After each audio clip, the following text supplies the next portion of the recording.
দিন দিন বাংলাদেশের শিক্ষিত তরুণের সংখ্যা কিন্তু বেড়েই চলেছে, আর তার সাথে পাল্লা দিয়ে বাড়ছে বড় হওয়ার স্বপ্ন।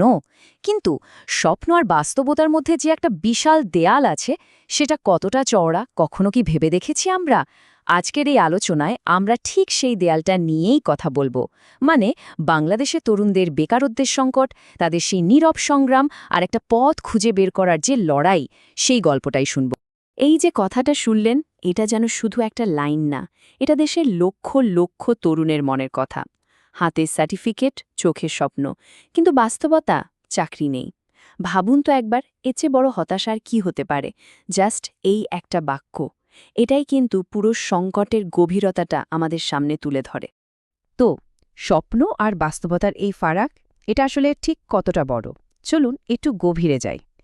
সেই ভাঙা প্রতিশ্রুতির গল্পটা শুনি, আর মনে রাখতে হবে, এই গল্পটা কিন্তু কোনো একজনের না, এটা বাংলাদেশের লক্ষ লক্ষ তরুণের গল্প। আচ্ছা, তাহলে মূল প্রশ্নটা হলো, এই সংকটটা ঠিক কতটা গভীর? মানে ডেটা কি বলছে? পরিসংখ্যান আর বাস্তবতার ছবিটা ঠিক কেমন? দেখুন, প্রতি বছর বাংলাদেশ থেকে লাখ লাখ ছেলেমেয়ে গ্র্যাজুয়েট হয়ে বেরোচ্ছে, একটা বিশাল শিক্ষিত জনগোষ্ঠী। তো এই বিশাল জনশক্তি যখন চাকরির বাজারে আসছে, তখন কি তাদের জন্য যথেষ্ট সুযোগ তৈরি হচ্ছে, নাকি এখানেই শুরু হয়ে যাচ্ছে একটা অসম লড়াই, একটা কঠিন প্রতিযোগিতা? চাকরির বাজারের ছবিটা যদি দেখি, তাহলে সেটা বেশ হতাশাজনক, সত্যি বলতে। একদিকে আছে সরকারি চাকরি, যেটা অনেকটা সোনার হরিণের মতো, মানে লটারি পাওয়ার মতো ব্যাপার। প্রচণ্ড কম্পিটিশনের পর হাতে গোনা কয়েকজন হয়তো সুযোগ পায়। আর অন্যদিকে বেসরকারি চাকরি, সেখানে বেশিরভাগ ক্ষেত্রে কম বেতন আর অসংখ্য কাজের চাপ, এটাই যেন নিয়ম হয়ে দাঁড়িয়েছে।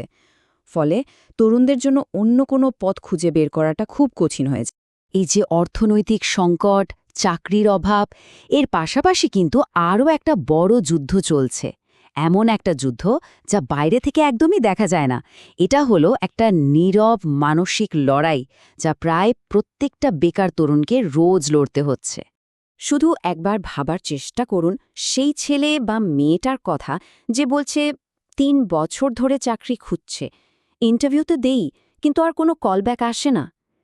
একবার ভাবুন, বছরের পর বছর ধরে এইভাবে রিজেক্টেড হতে থাকলে একজন মানুষের আত্মবিশ্বাসে ঠিক কতটা বড় আঘাত লাগতে পারে।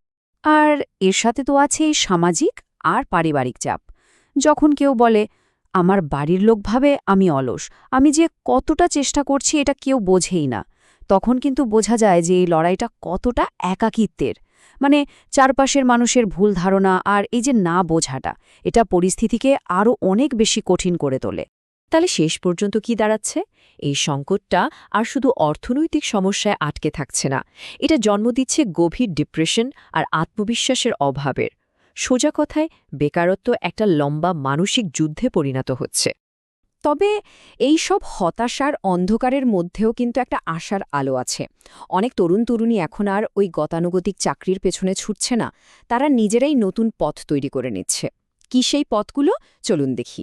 এখন অনেকেই কিন্তু গতানুগতিক ডিগ্রির বাইরে গিয়ে নতুন নতুন স্কিল ডেভেলপমেন্টের দিকে ঝুঁকছে।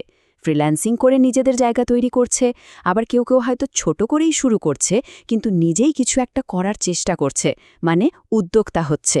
আর এই পথগুলোই কিন্তু নতুন নতুন সম্ভাবনা খুলে দিচ্ছে। কিন্তু এখানে একটা খুব জরুরি প্রশ্ন কিন্তু থেকেই যায়। এই যে নতুন পথগুলো, এগুলোতে সফল হওয়ার জন্য যে ঠিকঠাক গাইডলাইন বা সুযোগ সুবিধা দরকার, সেগুলো কি তরুণরা আসলেই পাচ্ছে?